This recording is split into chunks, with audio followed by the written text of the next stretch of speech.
This is very serious. These are the biggest crimes against humanity ever committed in the history of humankind. The Universal Declaration of Human Rights, 1948, read it. Read the European Convention of Human Rights. Read the UK Human Rights Act, okay? Read the International Covenant of Social and Political and Economic Rights. The reason this is happening is people don't know the law, so they don't know how to uphold it and assert it.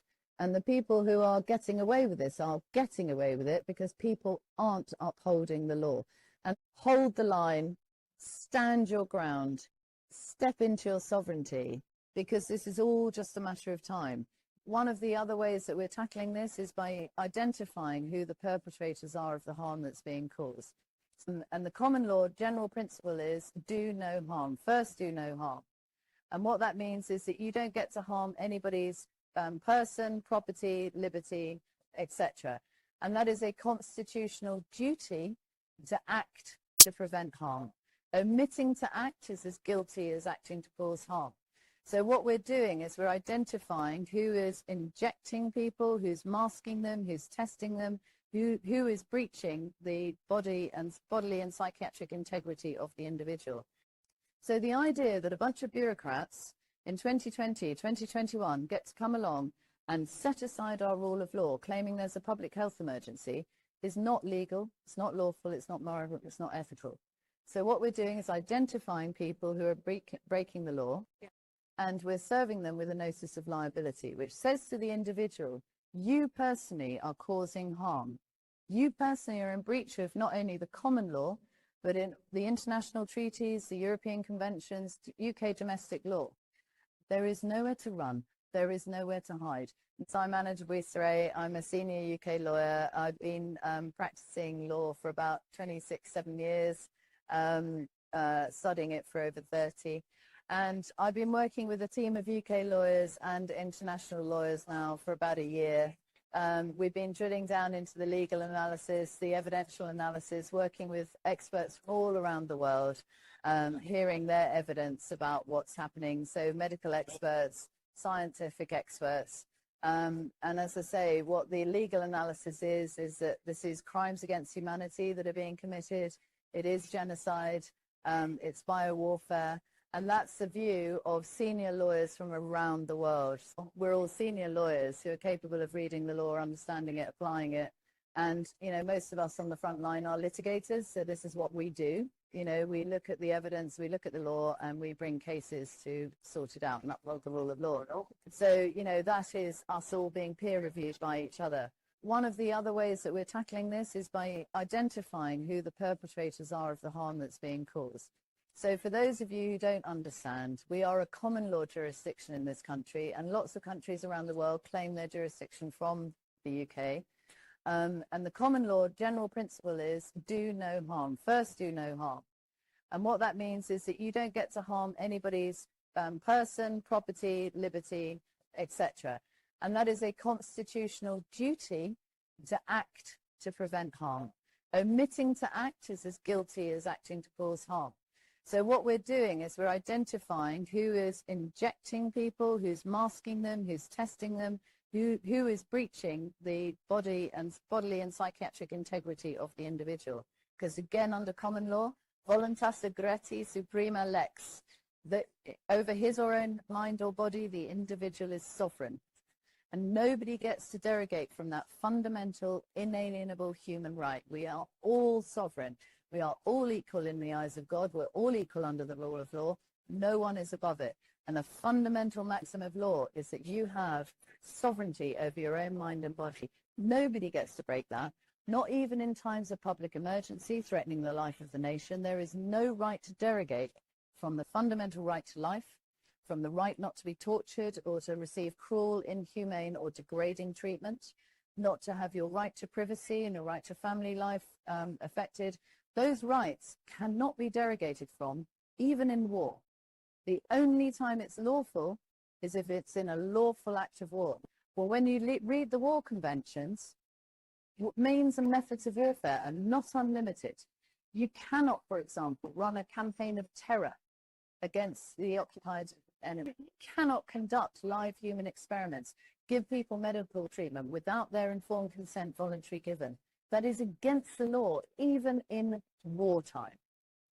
So the idea that a bunch of bureaucrats in 2020, 2021 get to come along and set aside our rule of law, claiming there's a public health emergency, is not legal, it's not lawful, it's not moral, it's not ethical. So what we're doing is identifying people who are breaking the law, and we're serving them with a notice of liability, which says to the individual, you personally are causing harm. You personally are in breach of not only the common law, but in the international treaties, the European conventions, UK domestic law. And we're saying to people, you are individually accountable and liable in your personal capacity, criminally and civilly. There is nowhere to run. There is nowhere to hide. No one is going to defend you, because the law says you must uphold the law, you must not cause harm, and you are personally liable. So what I've done is we've drafted a notice of liability. It runs to 170 odd pages. And in this, what you do is you set out the name of the person, who they're acting as. So, for example, I've just used the name Jane Brown, acting as, for example, head teacher of the school, name and address, and then whoever else is involved in perpetrating these crimes. And what we do is we set out the law. So the first one being, prima non nocere. Prima non nocere is first do no harm.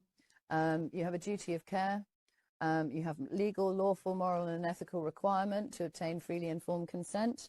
And then I set out, literally, there are pages and pages and pages of the law, including, for example, the Nuremberg Code, Part 1 of the Schedule Medicine for Human Use Clinical Trials Regulations 2004, the Declaration of Helsinki, the Oviedo Convention, the Universal Declaration of Human Rights.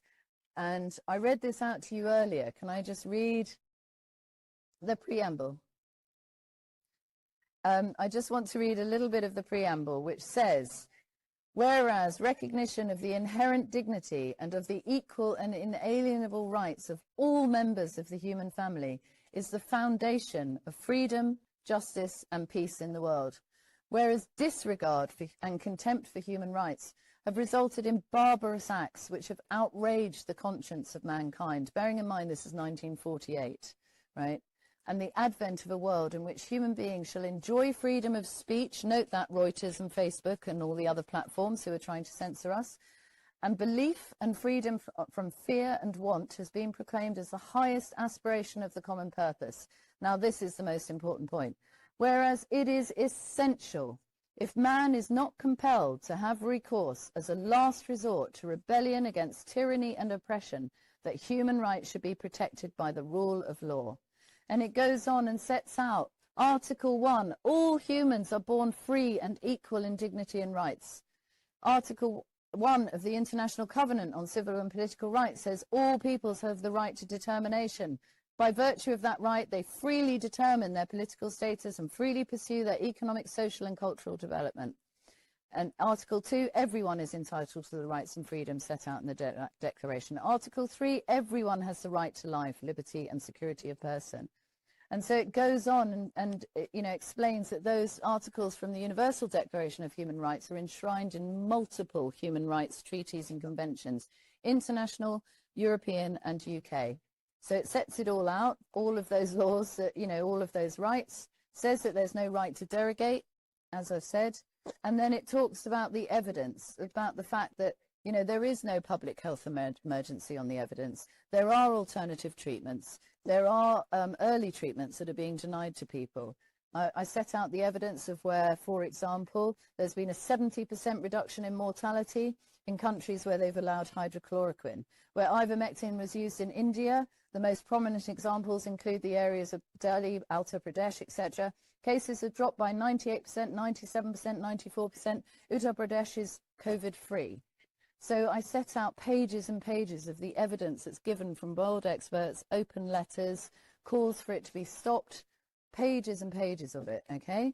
And then it sets out the legal position, which is that you don't get to break the law, and it sets out the contractual provisions. And in fact, they've given an oath of office, they have a duty of care, you are accountable, the GMC guidance, the NMC guidance, there's a call for evidence, 45 points of evidence that needs to be fulfilled.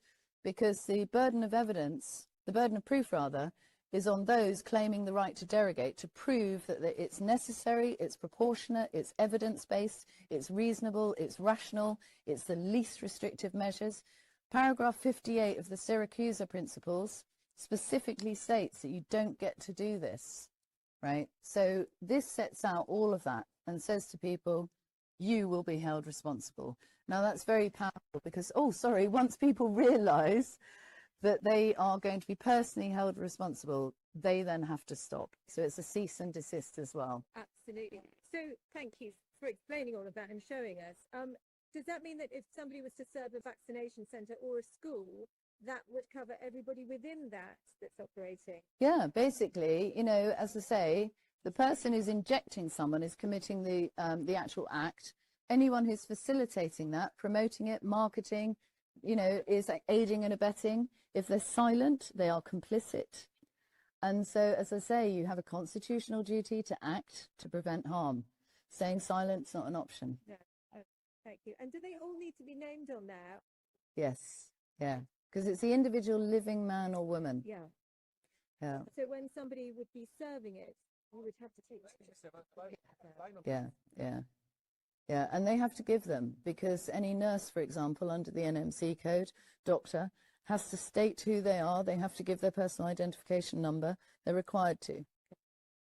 Okay. And do they have to get back to you within a... Yes, 14 days is set out in here.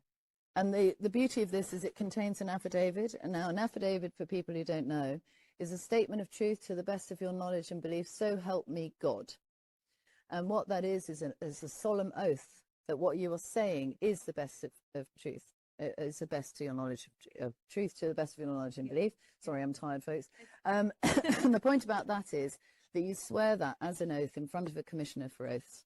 Now, unless someone can rebut everything you've said in their own affidavit, their own statement of truth, so help them God, your affidavit stands. So this notice of liability includes an affidavit which says that everything in here is true to the best of my knowledge and belief. And unless they can rebut that with their own evidence, and just to say things like, we haven't got time to answer, or, is not going to stand. And so the problem is that for people who are perpetrating this, they cannot give that affidavit. They cannot say that they can rebut 175 pages of law and evidence. So when would we be expecting to hear?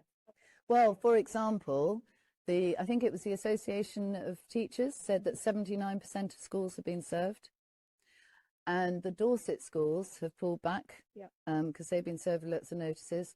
There's a team in Chester who are currently getting an arrest warrant out for a headmaster. That school was served in the summer with notice. They now have evidence that a 12-year-old girl was injected without her informed consent. She was not told the material risks. She was not shown the yellow card. She took it because she was told she couldn't go on holiday with her grandmother without it. So she did it under duress and wasn't informed. She was 12. She has been experimented on with an experimental novel genetic treatment and didn't even know. That's a crime. If she suffers harm from that, then the individual who's injected her, as well as the school who's facilitated it, are, on the face of it, guilty of crimes and civil offences. So the police have been engaged. They've also been served notice. And, it's now going to the Criminal Prosecution Service. Crime reference being obtained. Well, not for this one at the moment I'm aware of, but there's another family whose child has died and they have obtained a crime reference. So clearly, if one set of police are giving a crime reference for the same sessions, and the fact is, on the evidence, it's wounding with intent under Section 20 of the Offences Against the Person Act. The moment you pierce someone's skin, that's a wound.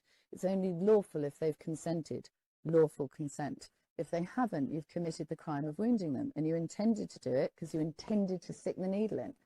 So anything that flows from that is your personal liability. Anyone who's facilitated that. So, people have to understand that. They're on the wrong side of the law and on the wrong side of history.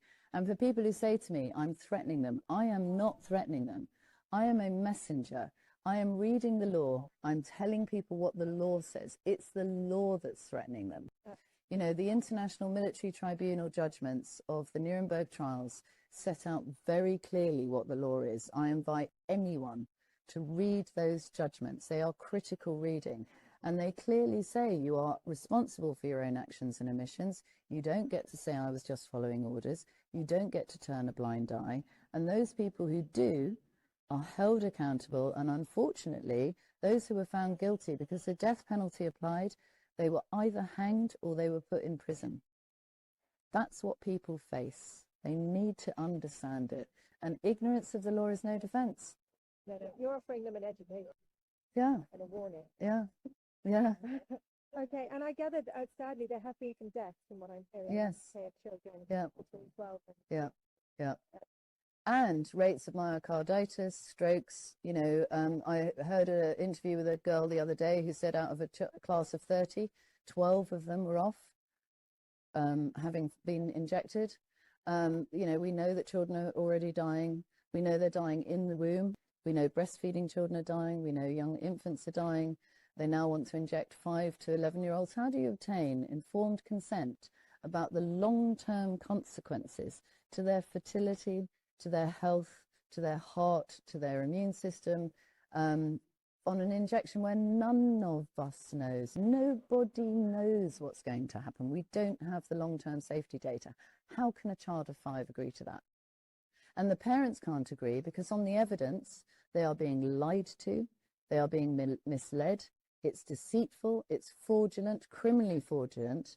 And the expert evidence of the psychiatrists and the psychologists who have been analysing the Mindspace document, they've been analysing the messenger from the media, etc. They've been analysing the Stephen Hawkins Foundation document, and they have said, and I quote and I summarise, that not a single person in the UK is able to give their informed consent due to the military-grade psychological warfare that's being conducted on them. Now, let alone children. Now, what that means is that no consent that's been obtained is lawful or legal. So that means that every person who's been injected, even though they appear to have given their consent, have been battered, they've been assaulted, they've been wounded, right? So any deaths, any injury, that's a criminal act. This is very serious. These are the biggest crimes against humanity ever committed in the history of humankind. And the fact is that the law prohibits it. We have precedents, we have the law. So it's not like this is a new situation. We've been through this all before. So anyone who thinks that they're not going to be blamed and not going to be held accountable does not know their history. What happened after the last war? People's courts were formed in all jurisdictions. People knew who the perpetrators were, who the complicit people were in their local communities. They found them, they took them from their homes, they put them in court, they judged them, and they handed down the sentence. And I watched, for example, the execution of the Ceausescus from the Romanian Revolution. I watched their trial last night, and you know, they were found guilty, they were taken outside, and they were shot. And unfortunately, I didn't write that history. That's nothing to do with me. I'm telling people that that's what happens. People seek justice beyond the grave. People have died for millennia over freedom. So anyone who thinks that people aren't going to fight for justice and freedom, I don't know what they're thinking. They need to give their head a wobble. Hold the line, stand your ground, step into your sovereignty, because this is all just a matter of time. These measures are illegal, unlawful, unethical, immoral. They will not stand up to court scrutiny around the world. They might get away with it in certain jurisdictions, but there are countries running these cases all around the world. We are going to get the right results. So be patient. Be patient, hold the line. In the meantime, use that time to spread the word, gem up on your rights. It's as simple as saying no. We are ruled by consent. Well, we're not actually ruled. These are our public servants. We are governed by consent, right? So if you don't consent to these measures, right, they cannot force you to. They might claim that they can, but you've found that a lot of the cases that have gone to court have been dropped because they're illegal. Yeah. It's all just a threat, a coercion. It's a way to make you comply. Hold the line, stand your ground, uphold the rule of law, step into your sovereignty. The law is all there to protect you, but you're not going to get protected unless you know what it is and, you know, you uphold it. Exactly.